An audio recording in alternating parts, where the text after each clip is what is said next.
नमस्कार नमस्कार नमस्कार दोस्तों, मैं Nikhilesh Jain Hindi chess basin channel पर आप सभी का हार्दिक अभिनंदन करता हूं। भारत के निहाल सरीन इजिप्ट के एडली अहमद के साथ मुकाबला खेलने जा रहे हैं। वर्ल्ड ब्लिट्ज चैंपियनशिप का 5वां राउंड है। लगातार 3 जीत के बाद नाकामुरा से हार का सामना करना पड़ा था निहाल को। देखते हैं, निहाल ने सफ़ेद मोहरों से शुरुआत कर दी है। D4 से शुरुआत करी है। D4, night F6, night F3, यहाँ पर D6, E6, तो बिशप F4। लंदन सिस्टम बहुत ज़्यादा फेवरेट है। लंदन सिस्टम यहाँ पर हम जानते हैं निहाल सरीन का। यहाँ पर B6 करते हुए E3, नाउ बिशप B7, सो नाइट BD2, सो यहाँ पर किया है D6। नाउ निहाल खेलते हुए H3, नाइट BD7। दोनों साइड से जो है लगातार मोहरे जो है वो खेल पर निकलते आ रहे हैं। इस लाइन पे बहुत ज़्यादा जो मुकाबले खेले हैं वो एक ही टॉप प्लेयर में देखें तो गाटा कामस्की ने सफ़ेद मोहरों से इस स्ट्रक्चर को अपनाया है और यहाँ पर उसी को फॉलो करते हुए निहाल A4 खेला है निहाल ने यहाँ पर। और अगर मैं आपको बताऊं कि टॉप लेवल पर गाटा के अलावा किसी भी बड़े प्लेयर की इस पर गेम नहीं है और 12 गेम खेले गए इससे पहले सिर्फ। ओके, A6 किया यहाँ पर उन्होंने। सो नाउ बिशप E2, सो G6, निहाल कासल करते हुए। और यहाँ पर बिशप G7, बहुत तेज़ खेल रहे हैं एडली अहमद भी। और यहाँ पर निहाल ने किया है C3, सो नाउ कासल। यहाँ पर बिशप को पीछे खींचा है एंड नाइट E4। दोस्तों मैं आपको बता दूँ, ये ऑलरेडी नॉवेल्टी है। ये नाइट E4, बिशप E4, इससे पहले नहीं खेली गई है ये पोजीशन। और निहाल ने नाइट पीछे खींचा, बिशप पीछे गया और निहाल ने बिशप F3 एक्सचेंज के लिए सामने भी रख दिया है।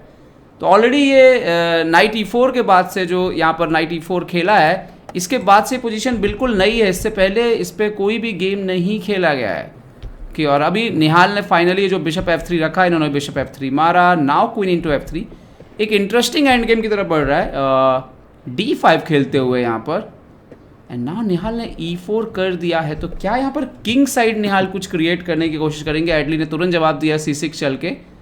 नाउ मे बी रुक को सेंट्रलाइज कर सकते हैं यहाँ पर, चाहे ये वाला रुक मोस्टली आएगा। एंड देन आप कोशिश कर सकते हैं किंग साइड का भी यहाँ पर कुछ आपको फ्यूचर में, अभी तो नहीं बट फ्यूचर में कभी कुछ ना कुछ यहाँ पर शायद निहाल के जो खेलने का तरीका है। रुक F E1 खेलते हुए यहाँ पर निहाल। Now B5। अब ये बहुत ही इंपॉर्टेंट डिसीजन है। आप पोजीशन को क्लोज रखेंगे तो मारिए, आगे बढ़िए, और अगर ओपन रखना है तो फिर आपको B5 पे एक्सचेंज करना होगा। मोस्टली अगर आप किंग साइड अटैक करने का प्लान कर रहे हो तो आपको कोशिश रखनी चाहिए कि आप क्लोज करो। वही किया है निहाल ने, पोजीशन को ओपन नहीं होने दिया है। नाइट F6, क्योंकि पोजीशन ओपन होगी तो अपोनेंट के पीसेस उस तरफ से बोर्ड पर आक्रमण के लिए आगे आ सकते हैं। तो बोर्ड को क्लोज ही रखने की कोशिश करिए। अभी यहाँ पर नाइट F6 आ गया। अब एक सवाल है यहाँ पर कि क्या आप पॉन आगे बढ़ेंगे, क्योंकि अगर ज़्यादा क्लोज होगा तो वो भी नुकसानदायक है। और ख़ासतौर पर बिशप E5 यहाँ पर आता हुआ अभी। एंड नाउ ओके, निहाल ने अभी फ़िलहाल E4 के पॉन को वहीं मेंटेन रखा है यहाँ पर। Okay, night into E4। सो मुझे मतलब ये एक्चुअली ऐसा लग रहा है जैसे रुक और क्वीन एंड गेम में गेम जा सकता है यहाँ पर। और निहाल ने नाइट इंटू E4 मार दिया है। तो वो सोच रहे हैं बिशप को मारूँ नाइट को मारूँ। Pawn into E4। नाउ यहाँ पर नेक्स्ट क्या होगा, क्वीन से या रुक से? रुक इंटू E4। तो एक और ये पीस गेम पे आता हुआ, क्वीन आता हुआ D5 पर, बिशप G7 यहाँ पर। एंड नाउ किंग G7 और क्वीन E2 निहाल ने खेल दिया। तो अब आप समझ लीजिए कि ये एक एंड गेम होने वाला है, डबल रुक वर्सेस क्वीन एंड गेम। और मुझे ऐसा संभावना लगती है क्योंकि ये रुक थोड़ा सा एक्टिव है कि फ्यूचर में हो सकता है कि निहाल जो है वो H4, H5 वगैरह यहाँ पर या G4 वगैरह ट्राई करेंगे। रुक F8 हुआ, सो नाउ इन्होंने खेला रुक E5, क्वीन D6, तो H4 और H4 शुरू हो चुकी है।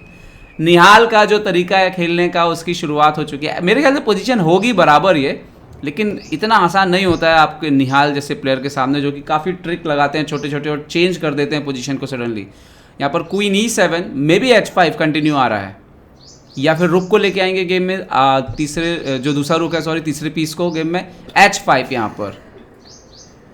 ओके, तो मारना तो कभी भी खतरनाक होगा क्योंकि अगर रुक की फाइल, किंग की फाइल ओपन होगी तो प्रॉब्लम होगा। रुक को ओपन फाइल मिल जाएगी यहाँ पर। रुक D5 आता हुआ यहाँ पर देखते हैं। और निहाल ने B4 कर दिया है। B4 और दूसरा रुक भी जो है इनका गेम में आ गया। B4 से ये हुआ है कि निहाल ने बिल्कुल क्लियर कर दिया है कि आप कहीं से भी कोई पॉन ब्रेक जो है वो क्वीन साइड से दे नहीं पाएंगे। और निहाल जो है वो अपना आखिरी पीस भी लेकर के आ गए। And now queen F6 and queen E3 भी बोर्ड पर हो चुका है। बहुत तेज़ी से चालें होती हैं। G इंटू H5 यहाँ फाइनली एक्सेप्ट किया है। नाउ क्वीन H3 क्योंकि वो पॉन मिल रहा था और अब वो एक्चुअली में रिकवर हो जाएगा वो पॉन। ठीक है, देखते हैं यहाँ पे क्या खेलते हैं। एडली अहमद, ये बहुत ही इंपॉर्टेंट समय है क्योंकि वैसे मोस्टली ये बराबर के पास है, लेकिन किंग का पोजीशन मुझे लग रहा है कि ब्लैक को परेशान करेगा यहाँ पर। लेकिन अगर रुक एक्सचेंज हो जाए और रुक एक्सचेंज होते चले जाएं तो फिर इतना आसान भी नहीं रह जाएगा। अगर रुक इंटू E5 मार देते हैं यहाँ पर और अपना दूसरा रुक ले आते हैं, मारा है उन्होंने रुक E5, मोस्टली रुक E5 भी मारना पड़ेगा। यस, रुक इंटू E5 और दूसरा रुक भी गेम में आता है। ये कमोबस लगभग इक्वल सी बाजी हो गई है यहाँ पर। अगर निहाल रुक इंटू H5 मारते भी हैं तो रुक इंटू H5 और फिर आप क्वीन एंड गेम में लेके जा सकते हैं, जो लगभग बराबर की स्थिति होगी। निहाल रुक इंटू H5 मारते हो क्योंकि रिकवर तो करना पड़ेगा आपको पॉन। और अगर आप यहाँ पे देखिए रुक इंटू H5 मार दिया जाए तो ये पोजीशन बिल्कुल बराबर की हो सकती है, लेकिन खैर फिलहाल ये पोजीशन है। और देखते हैं कि क्या खेलते हैं यहाँ पर एडली अहमद। और एडली अहमद ने क्वीन G6 खेला है, ये थोड़ा रिस्की नहीं हो जाए, रुक बचाने के लिए दिया है। निहाल ने रुक तुरंत पीछे खींच लिया और अब आप देखिए रुक G4 का थ्रेट आने लग रहा है, तो ये रिस्क क्यों लिया है इन्होंने, वो मुझे समझ नहीं आ रहा। अब उनको H5 खेलना पड़ा, अब ये आपकी एक वीकनेस बन गई यहाँ पर। निहाल क्वीन F3 खेलते हुए, और अब आप निहाल को निश्चित तौर पर एडली अहमद यहाँ पर मौका दे रहे हैं। और समय जब आपके पास कम बचेगा तो फिर आप गलतियाँ भी कर सकते हैं। रुक एक्सचेंज कर लेना चाहिए था यहाँ पर एडली को, लेकिन उन्होंने नहीं किया और उसका खामियाजा भुगतना पड़ सकता है निहाल के सामने, क्योंकि अब H5 पे जो पॉन है वो एक वीक पॉन बन गया है। E5 इस पे पॉन मर गया तो क्या ये सही निर्णय है? क्वीन इंटू H5 और आप क्या करेंगे? अभी तो क्वीन H8 से चेकमेट लग रही है यहाँ पे, अब तो मारना ही पड़ेगा आपको। रुक इंटू H5, अगर आप पॉन इंटू पॉन मारते हैं तो वो एंड गेम लॉस हो जाएगा। अगर ये मारने के लिए गए तो ये एंड गेम ही लॉस हो जाएगा, ये सिंपल एंड गेम लॉस हो जाएगा पॉन डाउन पे, तो वो तो आप कर नहीं सकते। तो F6 करना पड़ा यहाँ पर, और ये मेरे ख्याल से निहाल के लिए एक अच्छा पोजीशन। G4 करके F5 को फिक्स कर दिया यहाँ पर। अभी भी पॉन नहीं मार सकते, किंग G6 तो किंग G2 लेकर के आ गए हैं। यहाँ पर एडली अहमद फंस चुके हैं मेरे ख्याल से, तो ये बहुत दिक्कत हो सकती है आने वाले समय में। और ऊपर से टाइम भी उनका कम हो ही रहा है, 20 सेकंड से नीचे जा रहे हैं यहाँ पर, और निहाल के लिए बहुत टाइम है यहाँ पर सोचने के लिए। किंग ऊपर आ रहा है तेज़ी से, रुक को पीछे मेरे ख्याल से E5 पे एक और पॉन गया, D इंटू E5, रुक D3 C3 मारेंगे, लेकिन यहाँ पर F6 मार लिया। अब आप C3 मारने जाएंगे तो रुक F5 आ जाएगा, और यहाँ से 3-3 पॉन है।